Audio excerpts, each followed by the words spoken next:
Hola, muy buenas tardes a todos y bienvenidos a esta transmisión especial que tenemos por la presentación de el libro El laberinto de lo inhumano, que el día de hoy pues estaremos con dos autores de este proyecto.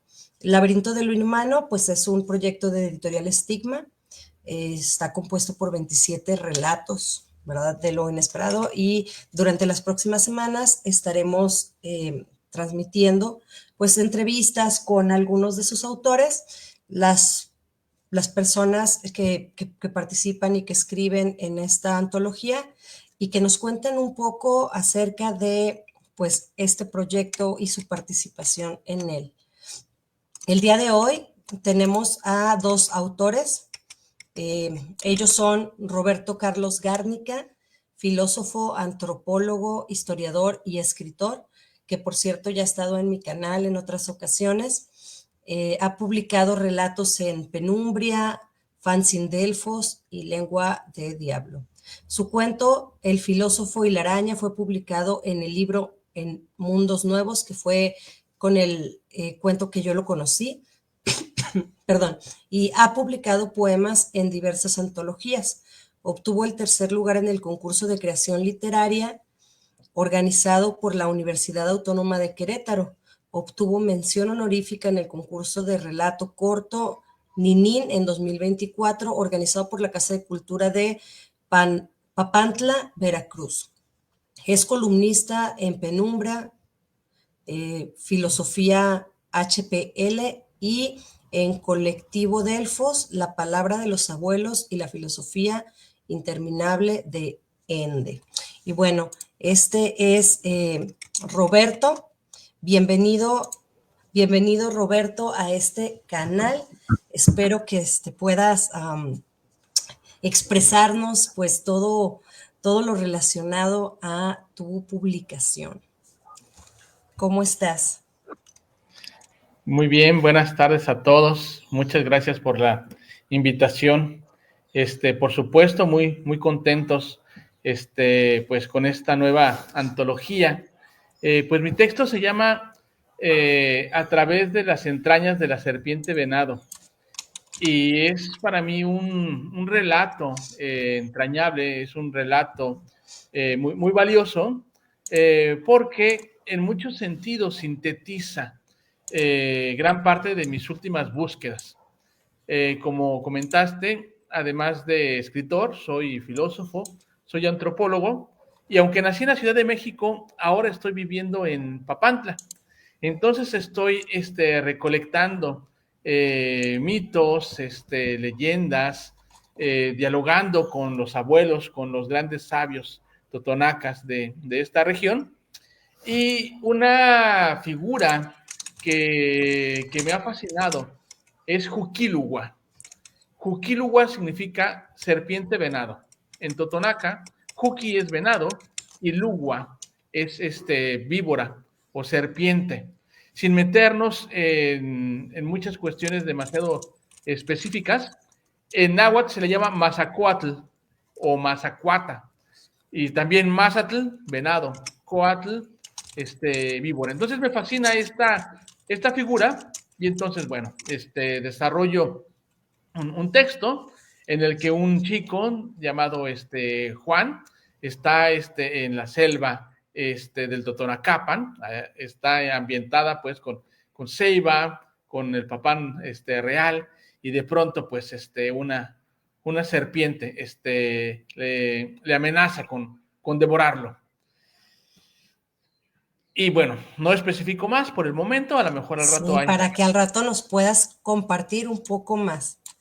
Y bueno, muchas gracias, Roberto. El día de hoy también tenemos a Julio María Fernández. Julio María Fernández también es de Veracruz. Es un escritor, crítico literario y docente mexicano. Es licenciado en Lengua y Literaturas Hispánicas y maestro en letras hispanoamericanas, por la Universidad Nacional Autónoma de México y doctor en Literatura Hispánica por el Colegio de México. Es candidato a investigador nacional del Sistema de Investigadores de la e investigadoras de la Secretaría de Ciencia, Humanidades, Tecnología e Innovación. En el ámbito de la escritura creativa ha publicado cuentos, ensayos, microrrelatos, aforismos, prólogos, notas y otro tipo de textos en libros de autoría colectiva, antologías y revistas impresas y digitales de creación de México, Estados Unidos y otros países. En el ámbito de la crítica literaria se dedica al estudio de la literatura hispánica, la literatura inglesa y la literatura comparada. Ha publicado capítulos de libros y artículos especializados en diversos medios académicos de México, España, Estados Unidos y otros países, y ha participado en numerosos congresos nacionales e internacionales de literatura. Bueno, y en un momento más hablaré un poco más de él, pero bienvenido, Julio, a este espacio. ¿Cómo estás? Hola Claudia, muchas gracias y estoy muy bien, espero que tú también. Y hola Roberto, espero que también estés muy bien. Un gusto estar aquí con los dos. Y pues Oye, muchos, pues háblanos un poquito acerca de tu cuento, porque la verdad quedé impresionada con el contenido y con, pues en realidad, cómo manejas pues esta mezcla, ¿verdad?, de fantasía, historia y al mismo tiempo tantos referentes literarios y no literarios que fui encontrando a lo largo de tu cuento.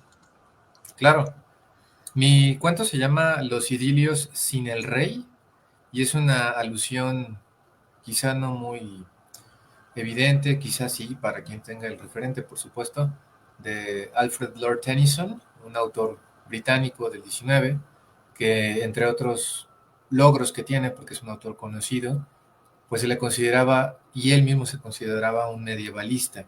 Y tiene un poemario que se llama justamente Idylls of the King, los idilios del rey, y son poemas narrativos, todos ellos sobre la, digamos, esfera cultural, el mundo cultural y los mitos también de la literatura medieval. Entonces, yo leo a Tennyson y me gusta mucho leerlo, porque aunque conozco ya varios textos suyos, el texto quizá más famoso que escribió en toda su obra, probablemente el que por el que sea conocido ahora, es un poema sobre Ulises, pero ese no trata sobre la literatura medieval. Y tenía deseos de conocer su etapa medievalista desde hace tiempo, así que me puse a la tarea de leerlo. Y hay muchos otros referentes, ese es nada más el referente que está en el título. También hay un epígrafe de otro autor, que es W. H. Auden, un poeta británico también. Y hay muchos otros, están la literatura francesa, la literatura hispánica y la literatura inglesa, en pocas palabras. Y es que es un mundo, que no lo he comentado todavía, que es un mundo que yo trato de recrear con la verosimilitud que soy capaz, y es el mundo medieval. Es el mundo, más que nada yo le llamaría medievalista, perdón, medievalizante, porque es un mundo en el que la concepción es moderna, yo como autor de este siglo, es moderna, absolutamente moderna, pero el mundo que se recrea es pues ya de la antigüedad, de hace mucho tiempo. Y para contarles nada más la premisa, sin ahondar en tantos detalles, el cuento tiene que ver en sí con un instrumento propio de esa época, que son los medios para hacer el ejercicio de la caballería. Los caballeros se adiestraban, no eran virtuosos desde el principio, en general, algunos sí lo eran desde que nacían, pero se entrenaban con los medios y las herramientas de los seres humanos y lo hacían eso, equivocándose y tal cual cayéndose y sufriendo golpes. ¿Y cómo lo hacían? Pues lo hacían de una manera física, tal cual. Había un código que se seguía, un código de ética y de comportamiento, pero también había mucho entrenamiento físico. Y uno de esos principios era practicar con figuras que no eran humanas al principio para que ellos se fueran adiestrando y fueran cada vez más preparados en sus labores, tuvieran mayor preparación. Y una de esas figuras es para mí el pretexto del cuento. Pretexto en el sentido de el motor de la ficción, a mí lo que me inspira. ¿Y qué es esto?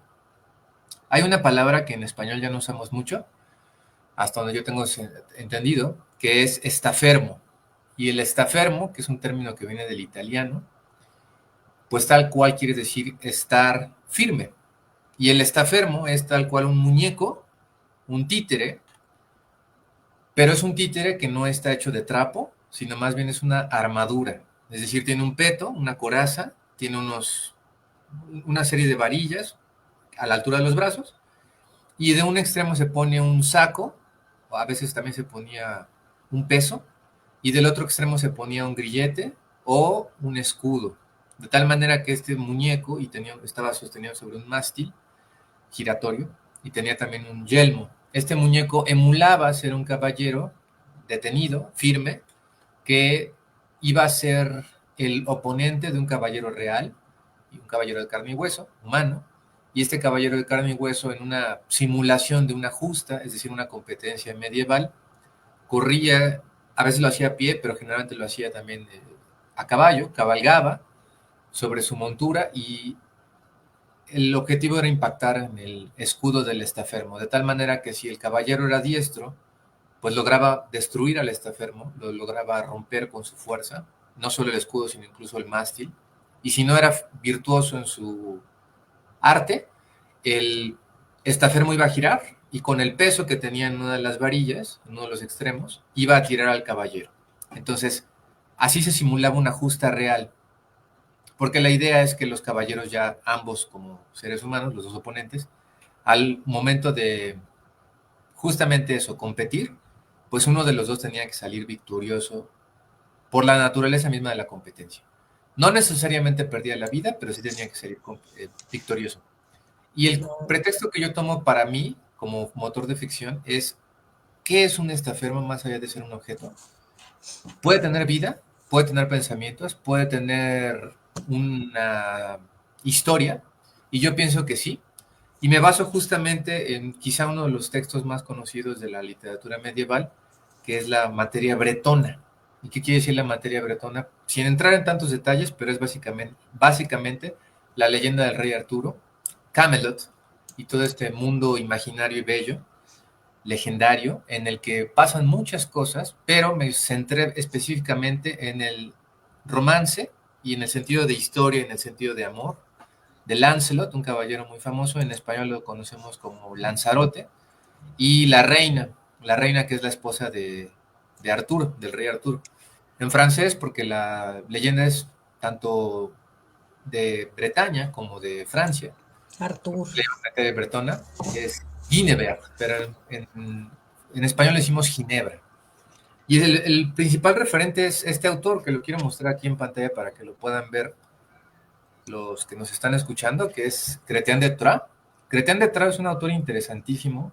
De esa época, precisamente, estamos hablando ya de la literatura medieval per se. Él vivió en esa época. No conocemos mucho de su vida, pero sí conocemos sus obras. Y sus obras son una maravilla. Me basé particularmente en El Caballero de la Carreta, que específicamente trata sobre Lancelot, pero también en este otro, que no es tan conocido en comparación, es un poco menos famoso, que es El Caballero de León, ¿no? Y El Caballero de León es bellísimo porque este sí trata sobre la caballería per se, ese es su tema, ese es el foco de la historia, el eje. Y en cambio en El Caballero de la Carreta lo que es el amor. Y ya para terminar, que podamos seguir conversando, me pareció a mí interesantísimo porque lo que hago con este estafermo ficticio es darle vida, es darle una historia y es hacer que sea un personaje. La reina Guinevere, al parecer, según este personaje, este muñeco, él piensa que se compadece de él, del muñeco, pues, lo coloca en su base porque los caballeros no están interesados en el muñeco, lo piensan como un mero objeto, y al colocarlo en su base, porque se había caído, lo toca, tal cual con sus dos manos de reina, toca y el muñeco empieza a sentir como nosotros sentimos. Tiene sentimientos, empieza a experimentar conciencia, empieza a experimentar lo que es la vida. Y a raíz de eso se enamora de la reina. Y justamente el texto trata sobre cómo se enamora de la reina. Y el gran rival de este muñeco es Lancelot, justamente Lancelot. Entonces lo que yo hago es darle un giro a Chrétien de Troyes y a otros autores que han tomado la leyenda, porque no es el único. Es una leyenda muy conocida. Sí, de Y hecho, por ahí vi un comentario que tu cuento tenía así como base el poema. más que la leyenda en sí, sino el poema que pues después contamos de otras maneras, ¿no? Aunque el giro es padrísimo esto, bueno, a mí me gusta mucho hablar de ello, no por mi cuento, sino por los referentes, son muy ricos y dan, es una materia muy fértil. Pero lo que hace Tennyson, por ejemplo, él se centra en la reina. Y como la reina ya pues ha vivido una penitencia, porque para no dar spoilers de mi cuento no va por ahí, yo le decidí dar otro giro. Pero en la leyenda, Lancelot y la reina, Guinevere, van a tener como le diríamos ahora, una aventura, un affair, fuera del matrimonio, y eso no está bien visto, está de hecho muy mal visto, es algo que es pecado, y se considera el gran pecado que a la postre va a hacer que el reino de Camelot decaiga, se destruya, deje de ser, llegue a su fin. Y precisamente es por el amor de Lancelot a la reina. La reina también se enamora de él, por cierto. Y de eso va mi cuento, entre otras cosas. Hay mucho que contar, pero es la premisa básica. Como un ser que no es un humano adquiere humanidad, pensamientos, capacidad de palabra y de sentimientos, y justamente va a pelear en contra de Lancelot por el amor de la reina. Bueno, muchísimas gracias, Julio. La verdad es que fue toda una experiencia leerte y reencontrarme con la estructura precisamente que utilizas, que está por etapas, que está por secciones, que está por eventos y momentos importantes para este ser. Entonces creo que fue una experiencia diferente, agradable a todo lo que había leído en esta antología. Pero pues para seguir platicando de esto, Roberto, me gustaría que nos hablaras un poco sobre tu experiencia en esta antología en particular, en El laberinto de lo inhumano, a diferencia de tu participación en otros proyectos de antología, que ha sido diferente en este proyecto con Editorial Estigma. Sí, este proyecto, esta experiencia es muy especial para mí. Creo que otros compañeros ya lo han comentado en entrevistas anteriores. Inició con un taller, El fondo y la forma, un título emblemático, por supuesto, en el que pues estamos conscientes de que la literatura, el arte en general, un texto, debe tener pues un mensaje a comunicar, un contenido, pero también importa la manera en la que se expresa.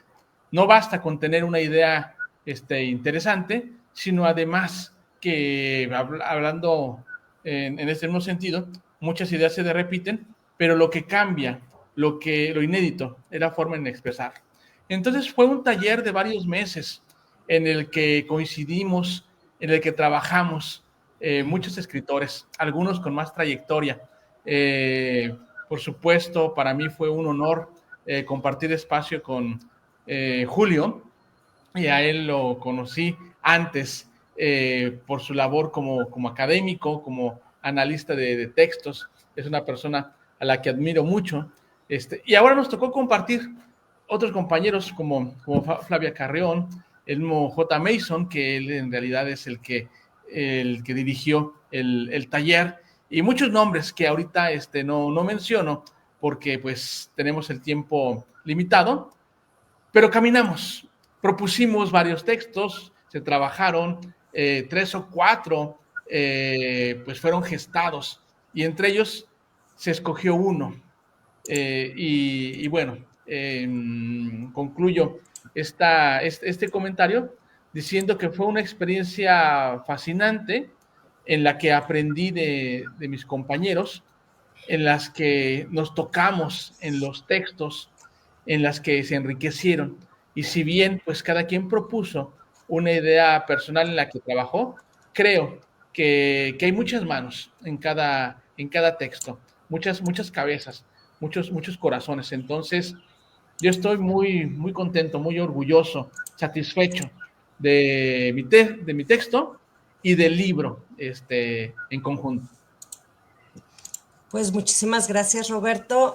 Julio, me gustaría saber un poco más acerca de tu experiencia, porque bueno, yo sé que con tu preparación, pues también has tenido una trayectoria larga. Dije hace un rato que iba a mencionar pues otras cosas sobre ti y bueno, tienes todo lo que engloba tu obra creativa, pues tienes algunos premios recientes, como es el segundo lugar del concurso internacional de cuento fantástico, convocado por la UNESCO, la Unión de Cátedras Latinoamericanas para la Lectura y la Escritura de la Red UNITWIN en 2021, por manuscrito hallado en una bitácora, cuento que permanece inédito, así como La Isla Surgida, que se hizo acreedor al segundo lugar de los Juegos Florales Hispanoamericanos. Aquí también pues tengo que has participado en más proyectos. Entonces, ¿cómo ha sido tu experiencia en comparación con toda esta trayectoria que has tenido ahora que participas, ¿verdad?, en El Laberinto? Sí, muchas gracias. Bien, como mencionas, pues la trayectoria que tengo es larga, o por lo menos hay ya algo de recuento, de historia al respecto. Y es que yo me considero a mí mismo un escritor y a la vez un crítico literario. Y a diferencia de lo que ocurre cuando uno es alguno o ejerce algunos de esos oficios u otro, que normalmente suelen estar separados, no suelen darse los casos en los que se combinen, y por supuesto yo no soy único, hay gente que lo ha hecho y yo no soy el primero, ni seré el último en llevar a cabo ambas labores. Lo que creo que a mí me ha traído esta trayectoria, por un lado de creación y por un lado de crítica, pues ha sido ser un lector en ambos frentes o en ambas actividades, preparado, y que me gusta mucho tratar de hacer todo lo que puedo con amor y con dedicación. Eso sí, trato de ponerle todo el empeño que puedo. Y fue muy curiosa mi experiencia en el taller El Fondo y la Forma, porque cuando presenté el cuento en su versión primera, que era un cuento de una cuartilla, quise ponerle un reto a mis compañeros de equipo, y no por considerarme yo soberbio o inteligente, sino que suponía que el referente medieval les iba a ser ajeno, y en efecto lo fue. Uno de mis compañeros, por cierto, mencionó que le recordaba al Quijote, porque es una lectura pues que más o menos conocemos en el mundo hispánico. La hayamos leído, ¿no? Por lo menos el referente no nos es completamente ajeno. Y justamente el referente no era el Quijote en ese entonces. Después, en la versión que ahora ya está en la antología, sí está el Quijote. Entonces hay movimientos a lo largo del proceso de escritura. Y me llamó mucho la atención que los de mis compañeros de equipo, ninguno de los dos entendió bien el motivo de la ficción. Es decir, entendían que había por allá un caballero y una reina y una justa, pero no sabían, o no sé si no lo entendieron, o yo no me supe expresar, quizá fue cualquiera de los tres factores, o los tres combinados, que el narrador, el motor de la ficción era darle vida a un ser que no es un ser humano, y darle vida y valores y creencias y un entendimiento propio de un ser humano de esa época, porque los que puedan tener oportunidad de leer el cuento Los idilios sin el rey, verán que el narrador, que es este muñeco, este estafermo, se expresa tal cual como un caballero, porque es lo que conoce, es cómo aprende y es cómo adquiere la palabra. Es Y más, es para lo que nació, ¿no? Y para lo que ha estado ahí siempre. siempre. Su padre, al que evidentemente no es un padre biológico, no nace como nosotros de la unión de un hombre y una mujer, sino el nacimiento, por ahora lo dejaré sin revelarlo, lo voy a dejar en el misterio para quienes quieran leerlo, pero sí considera que su padre, entre comillas, por supuesto, es un sacerdote, quien le enseña la palabra, y un sacerdote también de esa época, ¿no? Acostumbrado al mundo medieval y a los referentes de esa época, de esas leyendas. Y el padre lo que hace es, lo pone a leer y le enseña a leer y también a escribir, y justamente lo que leen son los clásicos, por un lado la literatura grecolatina, pero también mucho de literatura medieval que por esa época ya circulaba. Y entonces mi experiencia como tallerista fue muy positiva, porque aunque al principio mis compañeros de equipo mencionaron esto, eso me hizo a mí ponerme a trabajar y decidí que el cuento fuera diferente, no en cuanto a su premisa, la premisa la mantuve, no cambió, pero sí en cuanto a su manera de desarrollar esta premisa. porque una premisa tan ambiciosa como darle vida a algo que no es humano, en una cuartilla y de un mundo medievalizante con ese lenguaje y detrás con la leyenda de Camelot y de Lancelot específicamente, pues era muy ambicioso. Se puede, nadie dice que no, pero yo querría que fuera entendible para cualquier lector, ¿no? Que no necesitáramos tener estos referentes de antemano, que no los necesitáramos haber digerido, asimilado, para que no pudiéramos disfrutar el texto. Sí, porque Y al final de cuentas, nuestra intención como escritores es pues establecer esta comunicación, ¿no? Y si no entienden lo que estamos diciendo, pues ahí algo está fallando. Pero no, en realidad creo que esta versión que yo leí es muy buena, a pesar de que sentí que era extensa a comparación de otros cuentos que había estado revisando. Y aún así, cuando llegué al final me quedé con esa sensación que se debe tener, ¿no? Es agradable, la disfruté y la entendí, que pues creo que es lo más importante.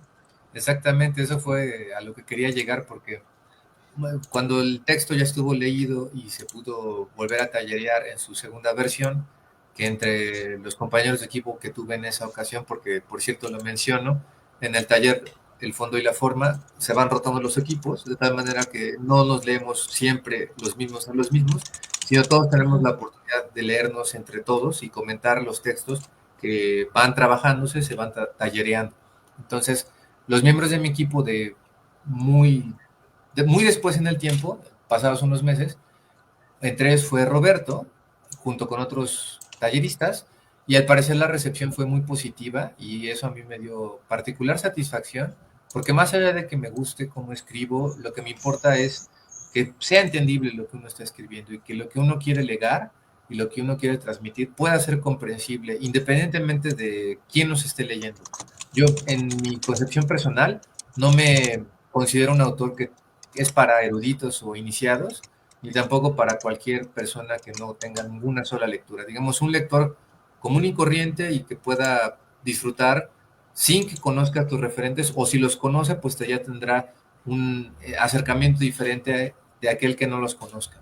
Así que la experiencia en el taller fue muy positiva, porque el cuento empezó de una forma, hablando literalmente del nombre del taller, y fue evolucionando y depurándose en esa forma, de tal manera que hacia el producto terminado, ya en la segunda versión, este texto pues corrió con una fortuna diferente.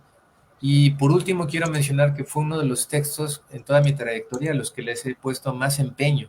No he mencionado mucho para no abrumar a la audiencia y también porque tenemos tiempo limitado, pero hay muchos referentes allí. Solo mencioné unos de los más importantes, pero también, por ejemplo, está, porque yo lo que quería como autor, esa fue una de mis preocupaciones y ambiciones principales, fue imitar el estilo y el léxico, no solo los referentes, sino también el léxico, la lengua, la expresión de un ser humano, aunque no sea un ser humano el que esté contando las cosas, pero un ser humano de aquel entonces. De tal manera que, sí, por ejemplo, me puse a leer partes del Quijote, partes de Amadís de Gaula, las armas que se utilizan en el Amadís de Gaula. También leí mucho a un autor que no es quizá tan conocido ahora, aunque es moderno, que es T.H. White, con una novela que se llama The Once and Future King, que quiere decir el que alguna vez fue rey, que es justamente una novela gigantesca de casi 1000 páginas sobre el rey Arturo. Una de las partes de esta novela es sobre Lancelot, precisamente, y me parece muy bonito cómo este autor llama Lancelot porque es, hasta donde yo sé, el primero o quizá el más famoso que lo llama el caballero feo. Lancelot se conoce como un caballero hermoso y además lo llama el caballero mal hecho. Y así muchos otros autores. También está, por ejemplo, mi querida Verónica Murguía, que creo que es una de las autoras que ahora en la literatura mexicana contemporánea está logrando recrear mundos antiguos y medievalizantes con una fortuna extraordinaria. Así que, de cierta manera, seguí sus pasos. Por lo cual, la madeja de escritura y la labor de escritura fue tanto individual, le puse mucho esfuerzo para crear este texto, pero también de equipo y una labor que no se gesta solo, de tal manera que el taller para mí fue una experiencia muy positiva. No, pues muchísimas gracias por todo esto que comentas, la verdad, ahora que que me lo platicas, entiendo mucho más algunas situaciones con tu cuento, pero me gustaría pues que Roberto añadiera algo más, no sin antes yo comentar, ¿verdad? Que la última entrevista que tuve con él, pues hablamos sobre su trabajo filosófico, pero también hablábamos de esta situación que me conecta de alguna manera, porque pues él también es docente, trabaja de alguna manera, trabaja pues con la comunidad, igual que yo, y me llamaba mucho la atención que la mayoría de los cuentos que yo había leído suyos tenían algún referente que rescata la historia de pueblos originarios o que tiene por ahí referencias a criaturas mitológicas del entorno en el que él se desenvuelve o que a él le interesan, que más que historia o más que leyendas o mitos, también pues forman parte de el imaginario del lugar en el que él se desarrolla. Roberto, me gustaría que me hablaras ya como para ir cerrando, un poco de tu trabajo y de qué más pueden encontrar las personas que busquen leerte. Sí, este, lo voy a ligar incluso con el cuento que se publica en Laberinto del Inhumano. Retomo este tema que recién mencionaron de los lectores, en qué sentido pueden alcanzar o no apreciar lo que está en el texto. En ese sentido, pues es un tremendo reto, porque el texto debe permitir la comprensión de cualquier lector, independientemente de que tenga los referentes. Pero por supuesto, si se cuentan con ciertos referentes, creo que hay una experiencia de lectura todavía más profunda y más rica.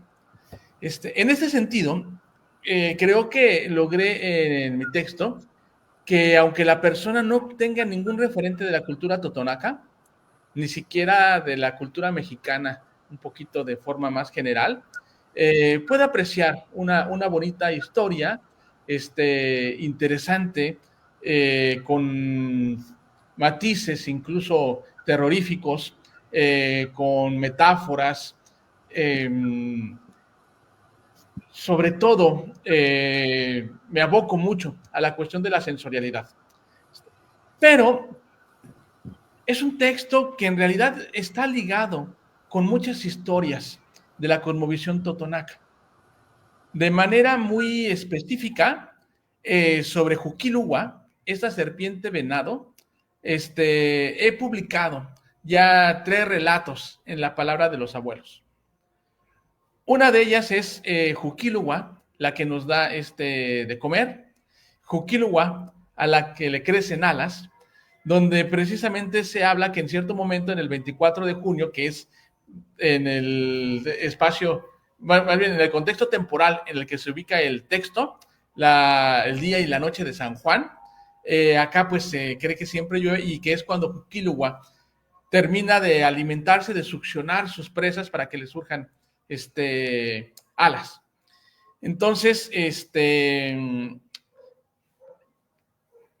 hay detrás un trabajo etnológico, un trabajo filosófico, incluso teológico, se hablan de ritos de paso, y bueno, pues ahorita estoy De trabajando. hecho, cuando terminé de leer tu cuento, lo que anoté en mis apuntes fue la palabra transmutación.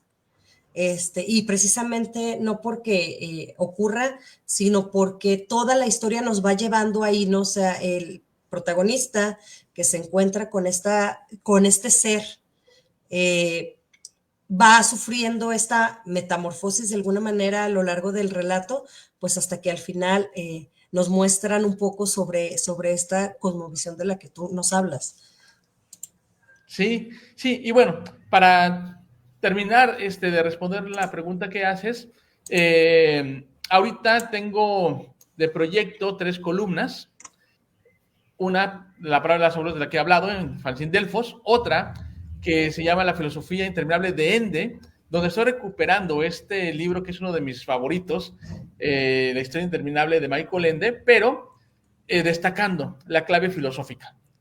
También hay una columna que se llama Filosofía HPL en Penumbria, que de hecho ya voy a concluir con una entrega donde sintetizo todo lo que atrapé de perspectiva filosófica en la obra de Lovecraft. De hecho, también hay muchas metáforas Lovecraftianas a través de las entrañas de la serpiente venado.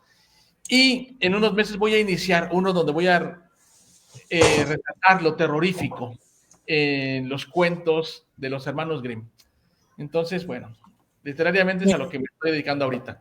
Hay mucho trabajo, ¿verdad? Sí. Bueno, y yo creo que ya están empezando a enviar estos libros. Les recuerdo que para participar en la rifa tienen que dejar un comentario aquí en la transmisión de Facebook, pues nada más recordándoles, porque veo mucha gente que se conecta y da like, pero no pone ningún comentario, entonces yo tengo que tomar de sus nombres. Y bueno, Julio, ¿qué más podemos encontrar de tu literatura? ¿Dónde podemos conseguir? ¿Dónde podemos leerte? Sí, muchas gracias. Pueden encontrar obra mía en internet, basta que googleen mi nombre, Julio María Fernández Mesa, así es como firmo textos. Y pueden encontrar textos de creación y textos de crítica literaria, porque en ambos frentes me he desenvuelto y quiero seguir haciéndolo. Y es lo que he estado haciendo pues desde que empecé a escribir hasta ahora. Así que pueden encontrar obra en Google Scholar, por ejemplo, para lo que es la crítica literaria, entre otras muchas fuentes y bases de datos. Y bien en revistas o en antologías hay también pues una cantidad de referentes. Por ejemplo, está Espejo Humeante, ahí he publicado 3 veces, viene una cuarta publicación dentro de no mucho, en el próximo número que saldrá de la revista, que es Alteridades, y sí, Alteridades precisamente, y es el número 17, si no estoy equivocado, que por ahora no está previsto cuándo va a publicarse, pero parece ser que será el futuro próximo. También estoy en la antología de lo mejor de la ciencia ficción mexicana 2023, la que elaboró u organizó, entre otros, José Luis Ramírez de Puebla. En la emisión 2023, no sé si vaya, y en su versión tanto original, o sea, en español, como la traducción en inglés. Probablemente también esté en la de 2024, eso aún no lo sé, no me han dicho todavía nada al momento, pero el texto que está en la de 2023 lo pueden encontrar en esa antología, como en Rio Grande Review, que es una revista estadounidense de carácter bilingüe, acepta textos tanto en español como en inglés, y la antología de este año, bueno, de 2025 pues, pero que se aboca al 2024, de lo mejor de la ciencia ficción mexicana, puede ser que también yo he incluido, perdón, no sé si vaya a ser el caso, pero acá está el texto que ganó en los Juegos Florales y de ahí se toma el referente para que sea incluido en esa, potencialmente en esa antología, que es, esta es la antología de los Juegos Florales, esta la encuentran también en internet, así se llama precisamente, Juegos Florales Hispanoamericanos, y aquí están los 6 ganadores, porque es una antología de carácter internacional. Esta es la antología del año pasado, 2024, y aquí estamos los ganadores en este orden, poesía, novela y cuento. 2 por categoría o rama, y hay 5 hombres premiados en este certamen, en esta emisión, y una mujer, la que se considera más importante en cuanto a premio fue precisamente la poeta, por cierto, de México, que ganó el primer lugar en poesía, y el otro mexicano, solo somos 2, soy yo en cuento, que yo gané segundo lugar, y los otros ganadores son de distintos países de Hispanoamérica. Pero así también hay muchos otros, por ejemplo, pueden encontrar obra mía en Penumbria, precisamente, en Anapoyesis, que también es otra revista mexicana. También en Cuentística, ahí tuve una participación bastante afortunada, otra revista mexicana, tanto con cuento como con ensayo. También en una revista, espero que siga produciendo, la verdad no lo sé, no lo he investigado recientemente, hasta donde sé sí, que se llama La Revista Inexistente, una revista de aquí de la Ciudad de México. También en revistas, ya mencioné Río Grande Review, pero hay otras revistas importantes en general, pues del país o de Hispanoamérica. Por ejemplo, está revista Weird Review, que es de Panamá. También está Cuadernos Villistas, que es una revista justamente dedicada a la Revolución Mexicana, entre muchos otros. Hay tantos ejemplos que podría pues aquí extenderme y no quiero, insisto, abrumar a la audiencia. Y pues mi obra se encuentra tanto de manera física, o sea, hay ejemplares impresos de ella, como de manera digital. La pueden encontrar, basta, insisto, que se googlee el nombre. Y ya por último, con lo que quiero cerrar es que me gustó mucho el cuento de Roberto, tuve la oportunidad de leerlo precisamente en aquella sesión que mencionaba, en la que estuvimos juntos como compañeros de equipo y me gustó que lo que Roberto logró crear es algo, en mi opinión, muy destacado y hay que mencionarlo, es que así como combina los referentes de las culturas originarias de nuestro país, Sí. y lo hace de manera muy lograda, añade un elemento que desde mi punto de vista no es tan común de ver cuando un autor utiliza ese tipo de referentes, que es precisamente Lovecraft. Normalmente cuando, o por lo menos en mi experiencia, cuando se combina un referente, pues no necesariamente se combina con otro referente, y me refiero específicamente a estos dos, Lovecraft y las culturas originarias. Creo yo que o parece ser que la síntesis, la simbiosis de los dos, la unión de los dos, no es posible, o por lo menos no es común. Y Roberto lo logra de una manera, en mi opinión, muy afortunada. A mí me gustó porque, en general, los textos que pude leer en Laberinto del Inhumano, que lo mencionaba también Claudia, suelen ser, buena parte de ellos, de terror o de horror, y otros son realistas. No son los únicos géneros que se incluyen en el libro, hay otros, pero el de Roberto me parece a mí propositivo específicamente porque logra combinar estos dos referentes, que es algo que por lo menos en la antología no se ve, ¿no? En ese sentido, su texto me parece singular y me parece bello que nos permitan a los dos hablar en esta ocasión en la entrevista con Claudia Soto, porque creo yo que mi texto, toda proporción guardada, parece, ya que hasta donde tengo entendido, no hay un texto similar en la antología como el mío, como tampoco lo hay. Ni como el de Roberto. Ajá. Sí, de hecho, algo que me gusta mucho de el de Roberto es, pues, la brevedad del cuento, la sencillez y cómo va revelando poco a poco detalles sobre esta criatura que es, pues, poco conocida. De hecho, yo no la había escuchado nombrar antes y la verdad es bastante interesante como que descubrir y conectar con esas partes perdidas de alguna manera de nuestra historia y de nuestra cultura, ¿verdad? Bueno, y de nuestras culturas originarias. Bueno, pues vamos llegando al final y lo prometido es deuda. Voy a rifar el libro de Laberinto de lo Inhumano. Le agradezco mucho a la editorial Stigma por pues proporcionarnos estos ejemplares para regalar durante las transmisiones. Entonces, nada más déjenme Me compartir. gustaría comentar algo rapidísimo. Claro, adelante. Pues miren, la verdad que los invito a adquirir el texto. Laberinto de lo Inhumano es una antología genial. Conozco en distintas versiones los textos que se van a publicar. Algunos serán una sorpresa porque todavía se trabajaron después de la última revisión, pero si bien hay textos muy variados, yo creo que todos coinciden en la calidad y el eje precisamente de lo inhumano, ¿no? En mi caso, pues, este ser que es una serpiente sagrada, pero también Juanito, que hace un guiño al dios Tajín y que, pues, como dice, se transfigura. Y bueno, también el estafermo. Y pues ese cuento también genial. Le hice algunos comentarios a Julio, quizá recuerdes, y he estado trabajando en ello. Dije, sin problema se puede escribir un artículo sobre este texto. Además, para mí un honor coincidir con los dos. Julio sabe la admiración que le tengo y efectivamente es muy bueno cuando se combina la parte académica y la parte literaria, que permite textos, como mencionábamos, accesibles para muchos, pero que si tienes los referentes, pues wow, un banquete, ¿no? Como No, toda la Laberinto de lo Inhumano.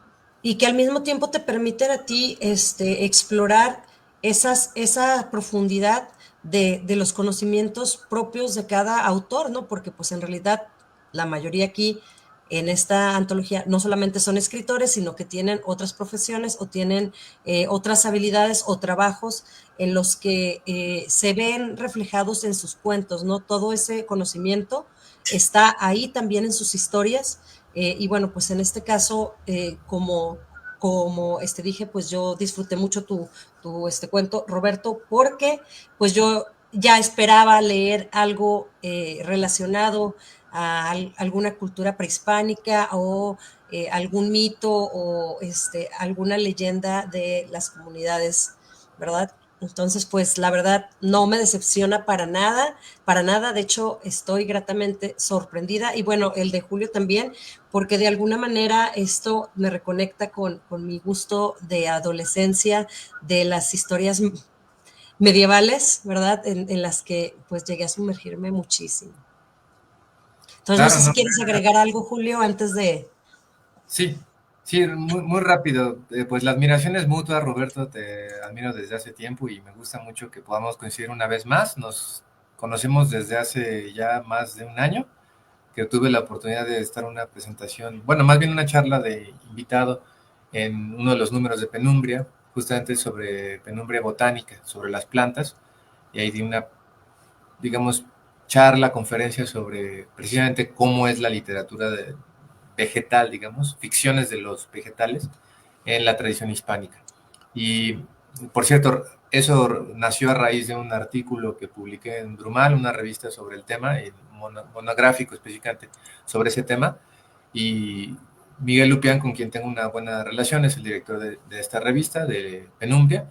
Le sugería en aquel entonces que por qué no hacía una antología sobre lo vegetal y lo fantástico, y pues accedió. Y desde entonces nos conocemos, así que hemos estado pues en el camino de la literatura desde hace un tiempo. Y por cierto, mencionar dos situaciones o comentarios más que quiero, con ello quiero cerrar, y es que la antología presente, El laberinto del inhumano, perdón, no solo incluye a los talleristas de este ejercicio que hicimos todos nosotros, sino que además también se suman varios autores conocidos del país. Por ejemplo, está Parra, entre muchos otros. Hay otros autores importantes incluidos allí. Y ellos se suman porque la dinámica del taller me parece muy llamativa, ya que no solo estamos nosotros los talleristas hablando, discutiendo, puliendo nuestros trabajos, sino que escritores ya con reconocimientos se suman al proyecto y lo que hacen a lo largo de la duración del proyecto, del taller, es tener una sesión con los talleristas y en la que ellos comparten lo que saben de su oficio, nos dan algunos comentarios, sugerencias, observaciones de cómo es que ellos escriben, y eso le puede servir al tallerista y lo puede utilizar a su gusto. Y se invita a estos escritores, si ellos quieren hacerlo, por supuesto, a que contribuyan con un producto de su imaginación. Así que hay cuentos también de autores consagrados en la antología, de lo cual, pues a mí me parece algo muy digno de destacarse, porque no toda antología incluye, por un lado, autores que están Ya forjándose, consagrados, ajá. consagrados, ¿no? Entonces eso me parece algo muy bello de destacar.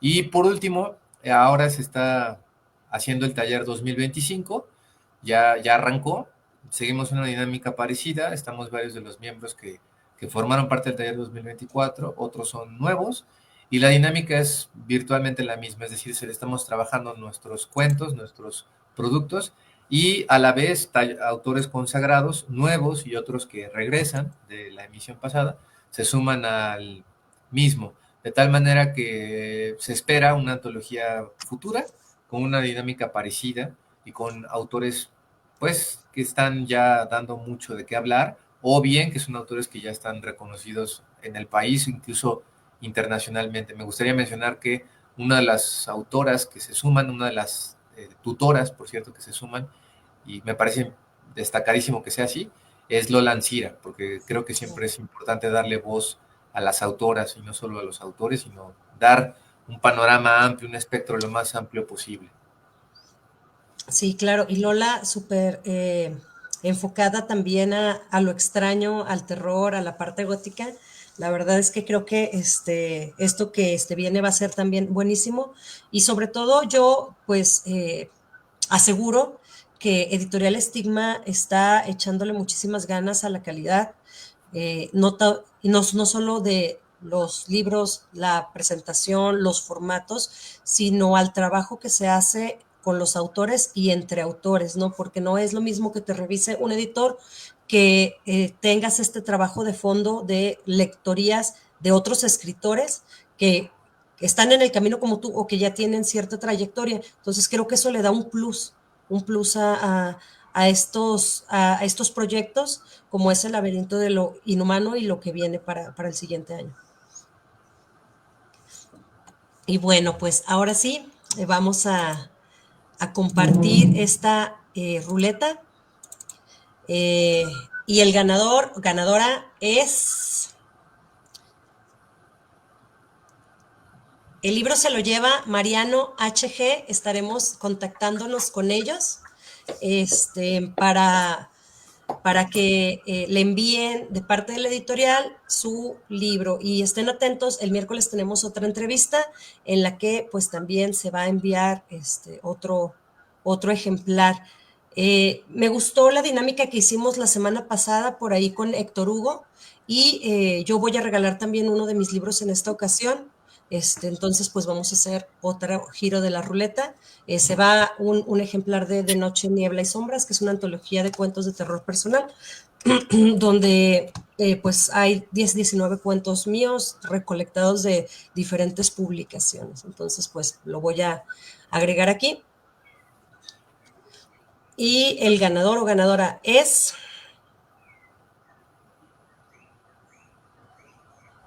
Se lo lleva Ostmar Fer y en un momento estaré por ahí en contacto con ella. Pues muchísimas gracias a los dos por haber estado aquí, ser testigos de quién se lleva el libro de la rifa. Fue una entrevista fantástica, muchísimas gracias. Espero por ahí que pues las personas que nos acompañaron hoy estén en contacto con ustedes. Y ya saben, si quieren dejar ahí en los comentarios, pues enlaces en los que puedan encontrar más de su trabajo. Sí. Y el dibujito de fondo ilustra Juquilhua, la que le nacen alas, es un dibujito de mi niño Espartaco Garnica. Okay, muchísimas gracias. Gracias a Editorial Estigma por este apoyo. Gracias, Claudia, gracias, Roberto, y gracias a la audiencia. Espero que estén muy bien. Fuerte abrazo. Hasta luego.